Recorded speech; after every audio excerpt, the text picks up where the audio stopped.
Guys, আসসালামু আলাইকুম। আজকে আমি ডাঁটা শাকের ভাজা করব। তার জন্য আমি পেঁয়াজ, রসুন আর লঙ্কাটা দিয়ে দিয়েছি। এখন আমি এখানে তেলও দিয়ে দিয়েছি, দিয়ে ভালো করে নাড়াচাড়া করে যখন ওটা হয়ে গেছে তখন আমি ধোয়া শাকটাকে দিয়ে দিয়েছি। এটা সাদা ডাঁটা বড় বড় হয়েছে, আর একটা আছে লাল ডাঁটা, ওই লাল ডাঁটা আমি আনিনি।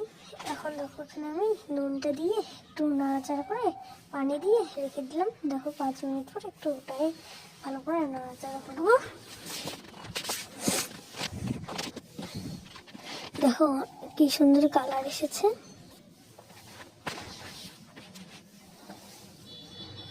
এরকম করে আরো 5-10 মিনিট নাড়াচাড়া করলে আমার ভাজাটা হয়ে যাবে।